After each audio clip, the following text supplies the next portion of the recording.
eternal, yet ever new. His advent and His proximity, His mystical leelas and His songs. Every mischief and miracle, a message memorable.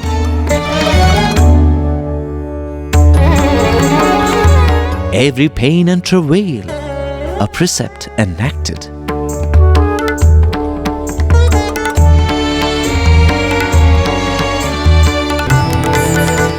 As the bud blossomed to reveal 1,000 petals, it can only be said that the fragrance of the first few years was unique.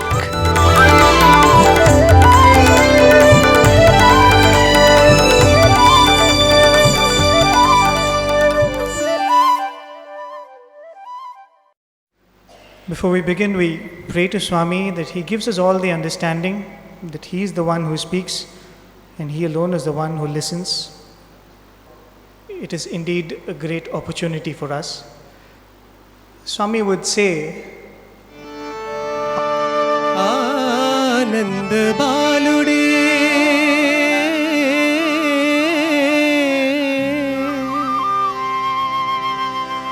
Anand Baludai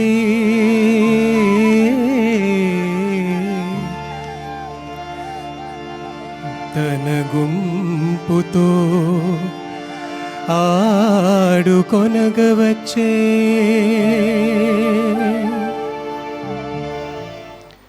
it is that very same Lord who came as the son of Nanda, who has come to recognize those that belong to him.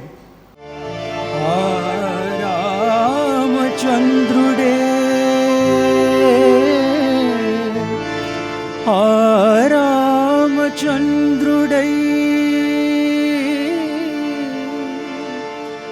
Tanavantulanu Kanugonagavache.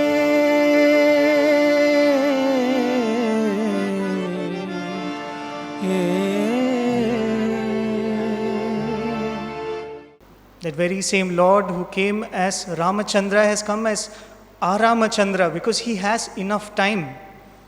As we go through his stories, we will see that how leisurely he spent time with his devotees. And that very same Lord whom we worship as Lord Shiva, he has come to play with those who he recognizes as his playmates.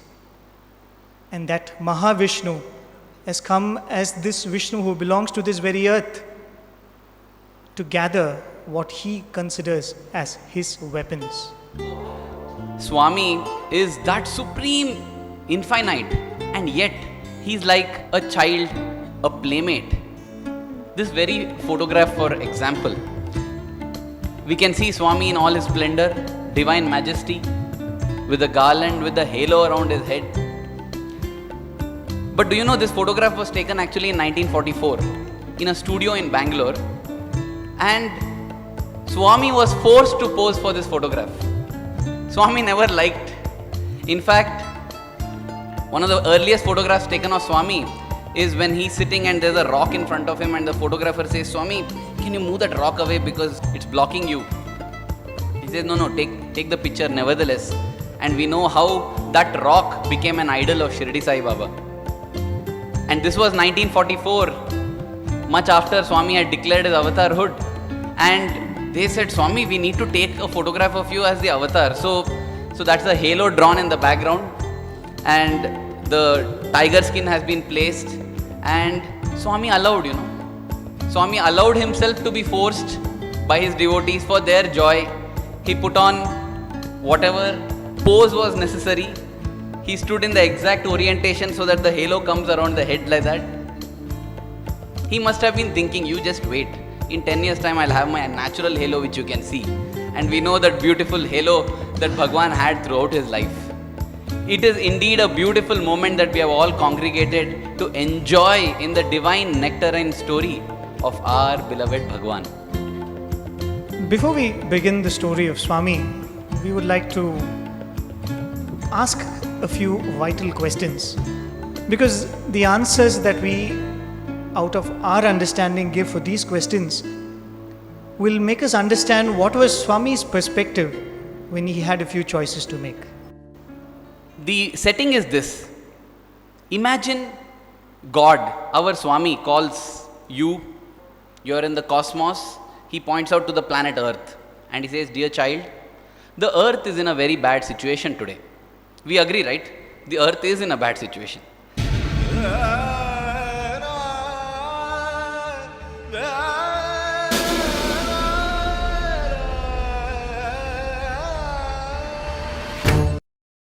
So God says, "I want you to go and transform the earth, change the earth. And in order to help you in this, whatever you need, I will give. So you ask, I will give. I will equip you with all those. In return, I want you to go and make the earth a beautiful place to live in." So, what are the choices which will be placed before you? The Lord asks, all right, you can choose which time do you want to go and incarnate to take upon this task of transforming the earth. It's very simple. You want to bring in transformation. The tool which we would use is spirituality. So spirituality should be palatable. The time should be such that people are in a mood to accept spirituality. A simple thing, we are sitting here and talking to this audience here. Will it be possible for us to speak if there is no silence in this hall? So to be heard, you need silence and peace. And Vivekananda would say that don't teach spirituality to a hungry man, because even to indulge in intellectual understanding or any such exercise, you need your stomach to be full. You need your basic needs to be fulfilled. So wouldn't you choose a time when people are well fed, are well taken care of, are in a very secure situation and are ready to listen to your spiritual message? The next question. Now when you're going on earth, how much resources do you need? How much money do you want? You know, some group, they start saying about $1 trillion, about $1 trillion. You have to remind them that you have chosen to go 1500 years ago. There's no dollars at that time. Even if it was there, maybe it was not as valuable as it is now. And so, gold coins, yes, because it helps. Whatever you want to do, build hospitals or build good things, do any activity, it is good to have a lot of resources. And therefore, about 2 palaces filled with gold coins is what we will ask from God to transform the earth. And now you will have to be born in a family, you will have to be born in a household, and you have to grow up like anybody else. So if you have to have an added advantage when you speak, if people have to listen to you, wouldn't you have to be born in a family of influence? Wouldn't it be nice if you were born to a powerful king, or if it was in a later year to a politically powerful family? Wouldn't it be useful if you're born in a household where automatically you are an heir to a certain amount of influence? The next question, for this the answer was very unanimous. The next question is, where would you like to be born on earth? And they said India. Why? We are trained. In the Sai circles, we are trained. If you have to take birth in India. It's like, I remember in a Sunday school where you're taught the Bible.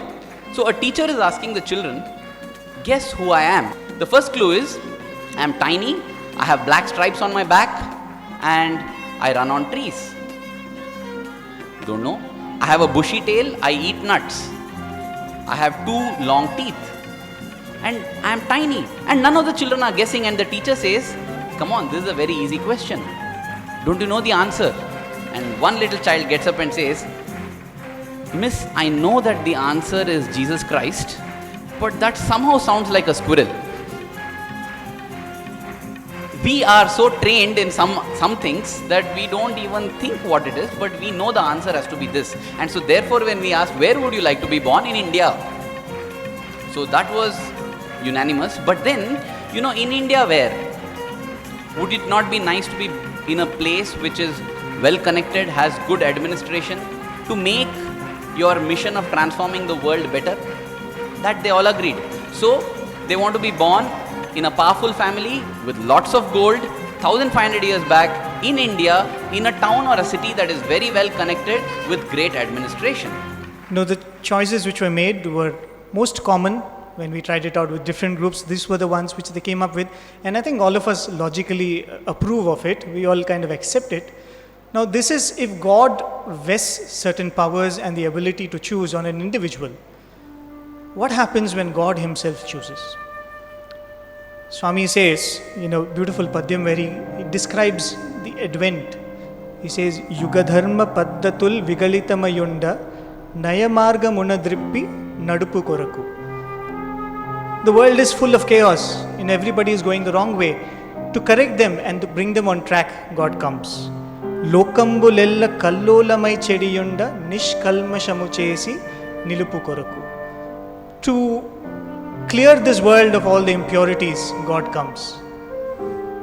Durmarga vartanul trulluchununda sadhu samrakshana solapu koraku. Where everybody so easily goes into paths which are impure, which are wrong, God comes to establish goodness. So that Lord who comes, these are the tasks He has laid for Himself. What are the choices that He made? What were the places that He chose? What was the time? We spoke of what time would you choose. What was the time the Lord chose? He was born in the year 1926. That's not unknown to us. But when was 1926? It was bang in the middle of two world wars. The First World War and the Second World War. And how was it?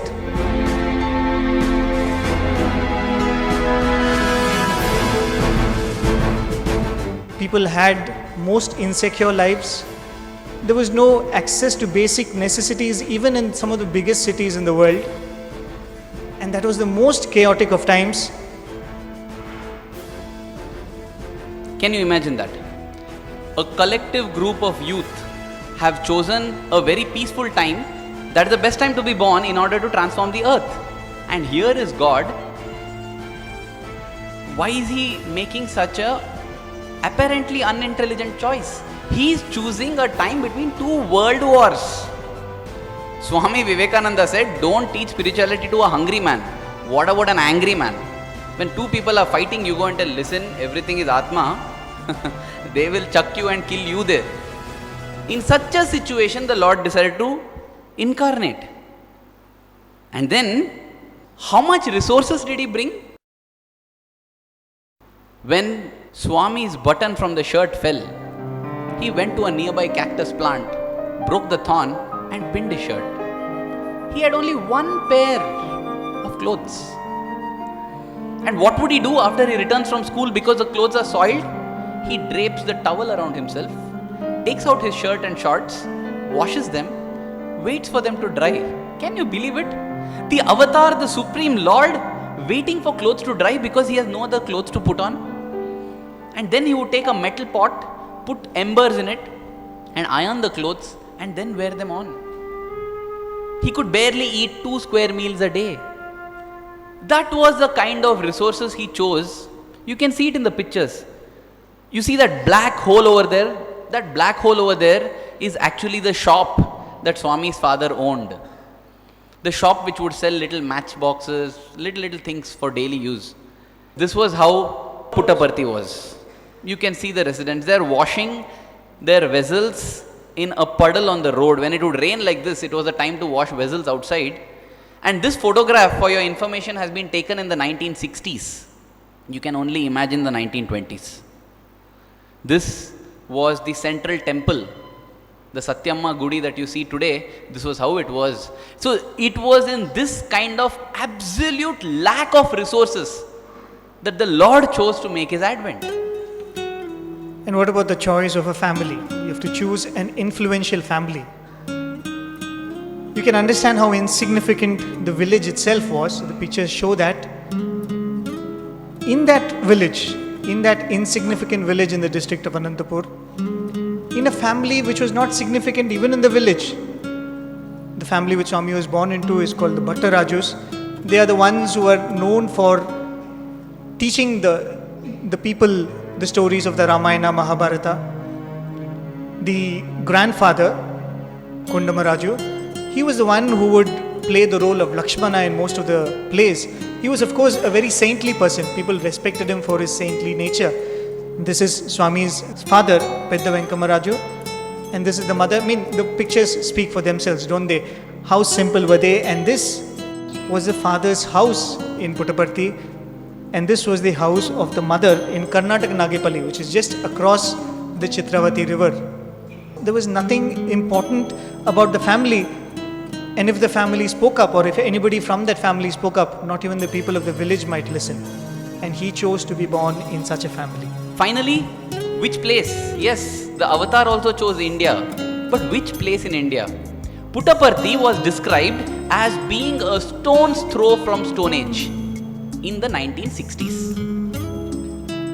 You know, in India there are two kinds of maps that are prepared. One is a geographical map which points out important cities, towns and villages. The other is the postal map. Now you see, the geographical map does not have every village on it because every village is not important. But the postal map has to include each and every village because people live in each and every village and they would like to write letters to each other.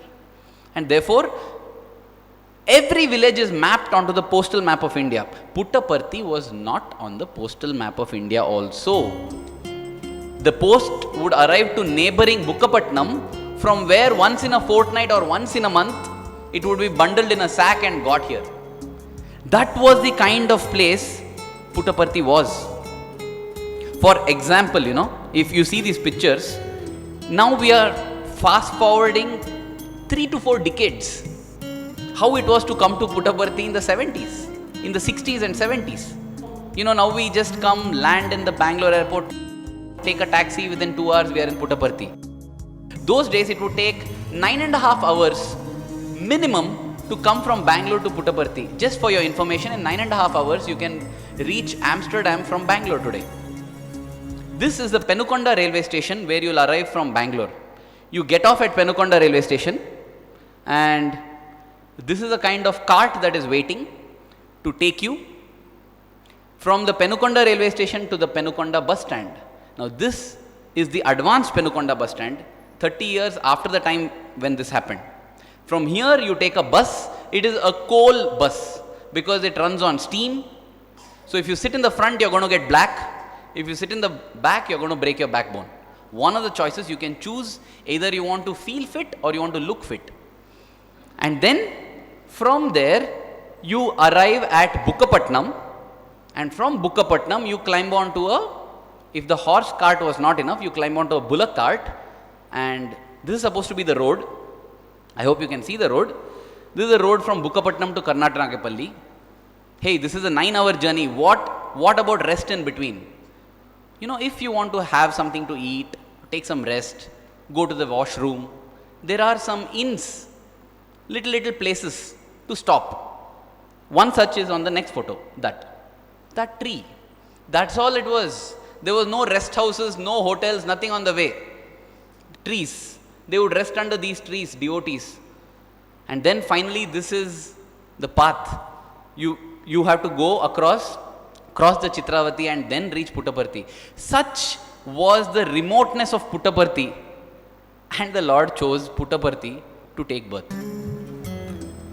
Now, with our limited understanding, with our limited knowledge and reasoning, we came up with such brilliant choices. Now, it is said that the Lord is the one who is the very embodiment of wisdom, and He has made such choices. What do we say about that then? But when the Lord chose to come down, when He is in the midst of us, He says, I am not going to come with wealth. I am not going to come down with influence. I am not going to come down with a high pedigree, like what we thought it is very important. He says, I am going to come down with things which are most essential, which all of us have forgotten. He says, I will come down with nothing. I will seek nothing from anybody. I will not ask anything from anybody, but I will achieve everything. The fact that He has achieved everything, all of us are here to see. Because every day we sit, we look up, there is gold. We look up and look around, there is crystal chandeliers all around. This was the Puttaparthi we saw. This was the Puttaparthi we are all living in. We all know what a difference it has made, but the fact is we all have to remind ourselves that the Lord came with nothing. The Lord came with no influence, with no money, with no power, but He achieved all this. He came with nothing, He asked for nothing, and yet He achieved everything. And on the face of it, when this is told, come on, He's God. After all, He is God. Why does He need to come down with anything? You know, we have different rules. The Lord will take care of the universe, but when it comes to my life, I need to take care. Swami, please let my daughter pass this examination. Swami, please let me get this job. The Lord says, my child, I know in my wisdom I will take care. No, Lord, see, you take care of the world, I know. But my daughter's exam, I know better. It is good that she gets a top rank. We feel that the Lord's wisdom works for the entire world, but my life, Lord, I know better. You please listen to me. So, we have different standards for ourselves and for God. And when we say that the Lord came with nothing, we don't get anything like a surprise, because of course He is God. Why does He need to get anything? He can do whatever He wants. And the Lord has indeed done some stupendous things right from His early childhood days. Maybe at this point we could narrate some of the many things which Swami has done, which only proves this point you have said. After all, He is God. After all, He can do whatever He wants. Many years ago, after Swami had declared Himself as the avatar come for our redemption, He would take groups of devotees to Chitravati. That was the thing, a story we've always heard. So Swami would take one particular path and take the devotees to Chitravati. And en route in that path, there was an old lady who was staying all alone in a small hut.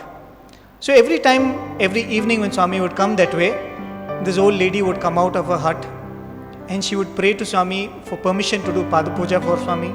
She would offer tulsi leaves at Swami's feet and she would worship Swami's feet and go back into the hut. She would never follow Swami to the Chitravati. So this was a practice. Swami blessed her with this opportunity. One particular day, Swami looked at her and said, why don't you come along? Why don't you join us for our Chitravati session? So she was overjoyed at this invitation, so she came along. So Swami sat there in the Chitravati sands, everybody sitting around. Then Swami looked at this pious old lady and Swami asked her, Amma, do you want anything? What do you want? You tell me, I'll give you. And this lady promptly asked for something which none of us could have imagined. She said, Swami, my husband passed away. It would be very nice if I can have a photograph of my husband. So Swami said, Manchidi, has your husband ever been photographed? He said, no, Swami. He died before cameras ever came to this region. So when did he die? Swami, 20 years ago. So he died 20 years ago, which means Swami has never seen him. He was much before Swami's time. He's never been photographed. In fact, he has never lived in an era where he has seen a camera. He is no more, and this lady is asking for a photograph of her dead husband who has never been photographed. Swami very casually says, no problem. And typically, like Swami would do, Swami makes a mound of sand, puts his hand inside and pulls a crisp photograph of her handsome looking husband.